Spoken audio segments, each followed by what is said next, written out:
XeroCF here, and welcome to my first ever tutorial video. Now this was requested by Replayz as subscribers. He is the leader of Xero Uprising, and his subscribers have requested on a tutorial on how I make my thumbnails for him. So he's asked me and I accepted. So let's get to it. So first, what you want to do is you want to have a template of some sort to tell you how big a thumbnail is. So I've got mine here. I've just deleted the actual template and got a transparent background. So once you've done this, select your colors, which I've already done, and obviously what I'm going to do is fill the background in fully. And then once you've done this, you could add a design, like say I wanted shapes, add a new layer, which is this little thing here, and I'm going to add some shapes, and I'll be right back when I've added them all. Okay, and we're back. So as you can see, I've added a few triangles here and there. Now I want to add a slight effect on these, so I'm going to switch back to my main color and I'm just going to put it as black. Now I'm going to add a new layer and drag it underneath the shapes, and I'm just going to make sure the brush size is just like this, and I'm going to draw around it, around the shapes.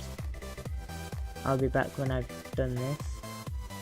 Alright, so we're back, guys, and as you can see, I've added a little black marker all around every single shape. And what you're going to do is go to the layer of the lines, the paintbrush lines, and you're going to click on the opacity and just bring it down a little.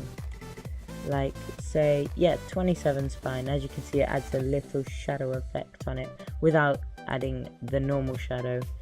It just looks a lot more neater and better. Now, what you could also do is add an effect in here, which I'm going to do right now, and we'll be back when I finish. See you in a minute. And we're back, guys. As you can see, I've added a little bit of a 3D shaped text, shapes, yeah.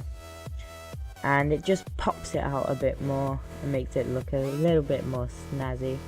So once you've done all this, you want to start adding your text. So here's the text tool, and open your text tool, and you just want to click anywhere and obviously choose your size of font. Now I normally put it at 200 for my thumbnails, and then you want to choose a font.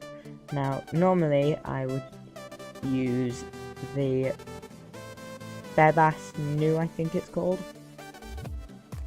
yeah, this one. So it's called Replayz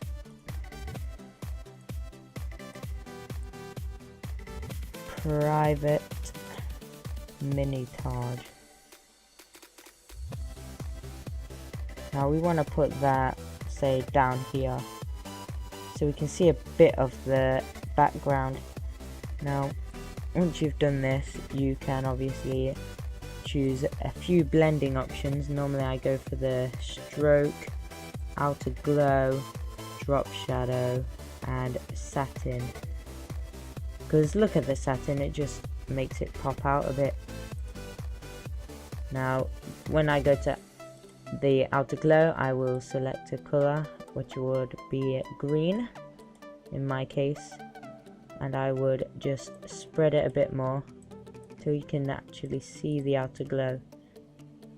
There we go. And then drop shadow, I would just include the distance a bit more to get that, and the stroke, just leave the stroke how it is, and the satin. Okie dokie, and you have this. Now if you want to make it look even more cooler, then you can highlight your text and you can change the color of your text. and boom, you have this. And then you can go to Skype and ask whomever you're making the thumbnail for a picture, which I will do right now. So I just got a message from the leader, Replayz, and he does not want an image of himself in this thumbnail, so instead I went on the internet and got a picture from there.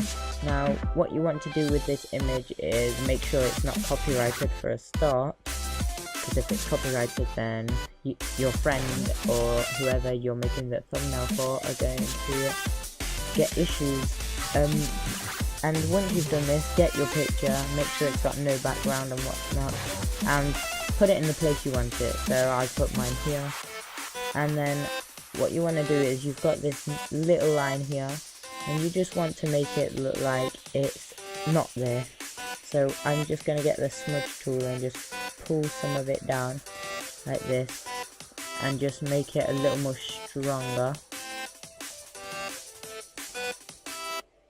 Like so. I'm going to smudge it down a bit, and then once I've done this I'm going to get the blur tool and I'm going to blur that out just so it looks like it's fading in like that, and just allow it to load.